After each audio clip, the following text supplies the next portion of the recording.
Kembali lagi bersama saya Yusuf Snai. NIM 1806020162 kelas C. Sistem turbin pembangkit listrik thermal berbasis nuklir dan batu bara. Keduanya menghasilkan hampir setengah dari energi listrik di dunia ini. Turbin sistem layaknya jantungnya pembangkit listrik tersebut yang mengubah energi panas menjadi energi mekanis. Video ini akan menjelaskan prinsip kerja pada bagian dalam sistem turbin dan kenapa steam turbin terdiri dari komponen di dalamnya secara tersusun berdasarkan logika. Untuk memahami prinsip kerja dari sistem turbin, amatilah salah satu blade-nya. Terlihat bahwa blade-nya dari sistem turbin memiliki bentuknya airfoil. Amatilah salah satu blade-nya. Terlihat bahwa blade-nya dari sistem turbin memiliki bentuk airfoil. Ketika fluida mengalir kencang melewatinya, bentuk airfoil akan membuat perbedaan tekanan yang kemudian akan membuat gaya gerak atau angkat pada blade. Gaya angkat tersebut akan memutar turbin. Singkatnya, energi dari fluida ditransfer ke energi mekanik pada rotor. Untuk lebih memahami prinsip kerja dari sistem turbin ini, pahami terlebih dahulu sifat dari fluida. Dengan benar, fluida mempunyai 3 macam bentuk, yaitu energi, kecepatan atau energi kinetik, tekanan, dan temperatur. Karena blade menerima energi dari fluida ketiga bentuk energi tersebut menurun jet kecepatan rendah dan tidak dapat menghasilkan gaya angkat yang efektif untuk menekan kecepatan. Fluida dilewatkan pada stator. Stator tersebut merupakan bagian yang tidak bergerak dan melekat. Pada casing turbin terlihat bahwa bagian aliran atau flow area mengecil sepanjang stator dan kecepatannya pun akan meningkatkan. Singkatnya, stator bertindak seperti nozzle karena energi kinetika. Kecepatan jet meningkat pada stator. Energi kinetik pun akan meningkat selama tidak ada transfer energi bersih pada fluida di bagian stator. Tekanan dan temperatur jet seharusnya menurun untuk mempertahankan energi total tetap stabil. Sekarang baris rotor berikutnya ditambahkan. Stator juga memastikan juga bahwa alirannya keluar dari akan berada pada sudut yang sekarang yang optimal. Keset roll berikutnya, setelah itu set nozzle lain ditambahkan. Banyak set seperti itu digunakan dalam turbin. Turbin uap adalah salah satu faktor penting saat mendesain turbin uap, yaitu derajat reaksi.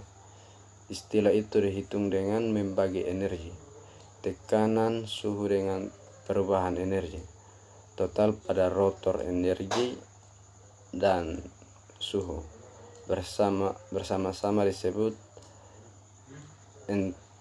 entalpi. Derajat reaksinya menentukan jenis turbin upahnya.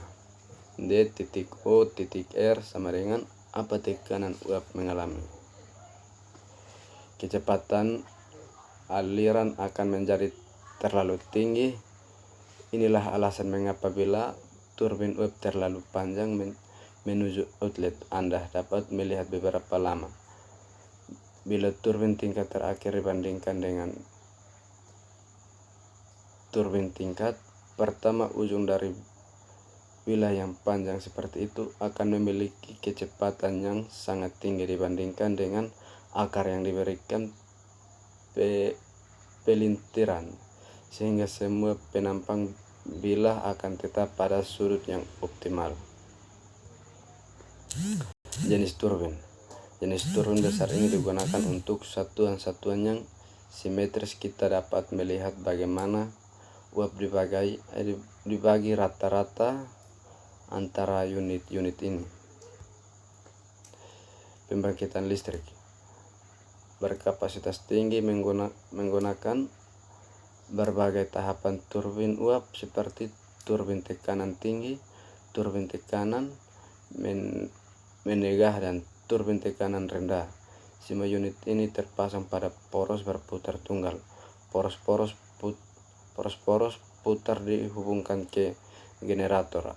Alasannya untuk tahapan yang berbeda ini cukup menarik dengan suhu uap yang lebih tinggi dari efisiensi. Pembangkit listrik yang terlebih besar ini sesuai dengan hukum kedua termodinamika.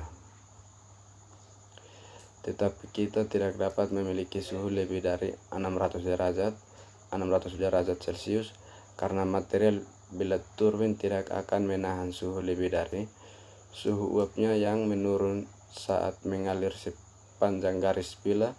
Biasanya cara terbaik untuk meningkatkan efisiensi pembangkit listrik adalah dengan menambahkan lebih banyak panas setelah tahap pertama. Jadi setelah tahap pertama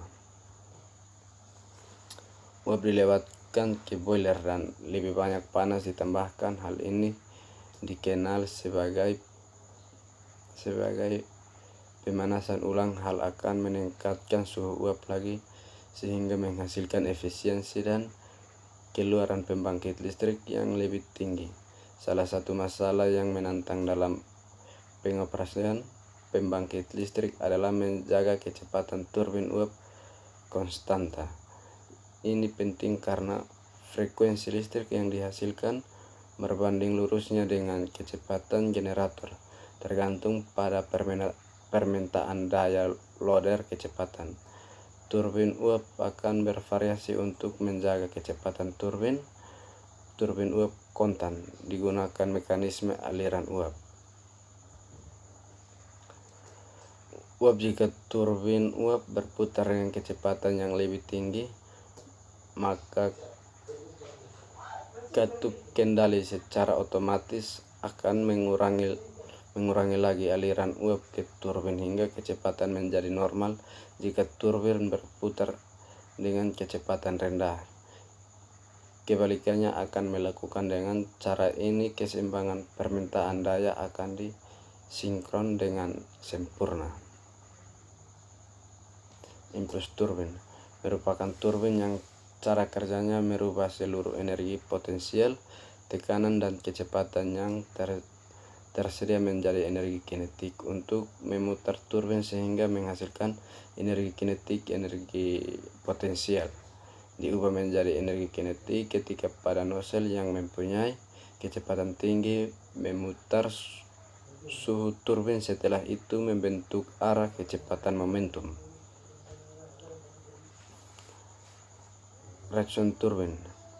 Turbin reaksi merupakan turbin yang cara kerjanya merubah seluruh energi yang tersedia menjadi energi kinetik atau suhu pada turbin. Reaksi menyebabkan terjadinya penurunan tekanan selama melalui suhu. Perbedaan tekanan memberikan gaya pada suhu sehingga runner dapat berputar. Baik, selamat malam. Inilah adalah hasil presentasi saya. Mohon maaf jika ada kesalahan kata atau kesalahan kalimat. Mohon maaf. Selamat malam.